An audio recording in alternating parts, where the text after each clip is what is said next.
Halo semuanya, hari ini kita akan belajar tentang listrik dan magnet. Apa sih itu listrik? Listrik adalah aliran elektron-elektron dari atom ke atom pada sebuah penghantar. Listrik terbagi menjadi dua, yaitu listrik statis dan listrik dinamis. Yang pertama ada listrik statis. Listrik statis bermuatan listrik. Muatan listrik ada dua macam, yaitu muatan positif dan muatan negatif. Jika muatan sejenis didekatkan akan bertolak-menolak. Kemudian sedangkan muatan tidak sejenis akan tarik-menarik. Kemudian ada interaksi benda bermuatan listrik.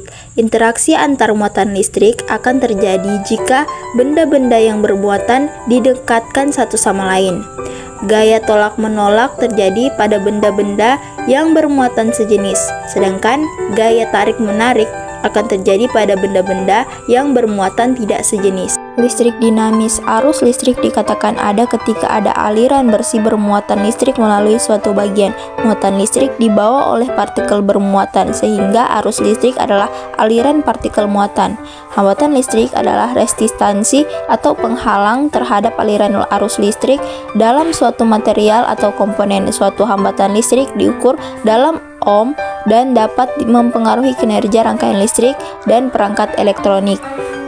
Lanjut ke rangkaian listrik. Rangkaian listrik terbagi menjadi dua, yaitu rangkaian seri dan rangkaian paralel. Rangkaian seri adalah sebuah rangkaian elektronik atau listrik yang proses penyusunan rangkaiannya dilakukan dengan menggunakan cara berurutan. Komponen yang ada di dalam rangkaian tersebut disusun dengan satu jalur. Oleh sebab itu, seluruh komponen yang ada di dalamnya dapat dialiri oleh arus listrik.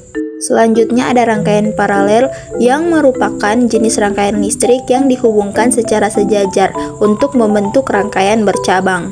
Kita lanjut ke materi magnet. Magnet adalah suatu benda yang mampu menarik benda lain di sekitarnya yang memiliki sifat khusus. Benda yang dapat ditarik oleh magnet harus terbuat dari besi, baja, dan logam-logam tertentu lainnya. Kemudian ada jenis-jenis magnet. Jenis magnet terbagi menjadi dua, yaitu magnet alami dan magnet buatan. Magnet alami yaitu magnet yang sudah memiliki sifat kemagnetan dari semenjak ditemukan dan bersifat permanen. Magnet alami biasanya berupa batu-batuan. Kemudian magnet buatan yaitu berdasarkan lamanya kekuatan magnet atau magnet tetap dan magnet sementara. Kemudian berdasarkan bahannya ada ferromagnetik, paramagnetik, dan diamagnetik.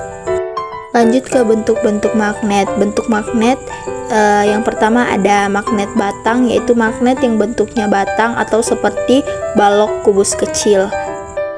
Magnet ladam. Magnet ini dikenal juga dengan nama magnet tapal kuda karena bentuknya menyerupai tapal yang digunakan di atas alas kaki kuda. Yang ketiga ada magnet jarum, bentuknya pipih, memanjang, dan ada ujungnya lancip. Biasanya dipakai untuk membuat kompas dan berfungsi sebagai petunjuk arah mata angin. Kemudian ada magnet silinder, berbentuk silinder, bulat, dan pipih. Kegunaannya sebagian besar serupa dengan kegunaan magnet batang. Yang kelima, magnet cincin, berbentuk seperti cincin, digunakan untuk pembuatan pengeras suara seperti speaker, radio, bioskop, atau ponsel. Baik, itu saja penjelasan dari saya. Assalamualaikum warahmatullahi wabarakatuh.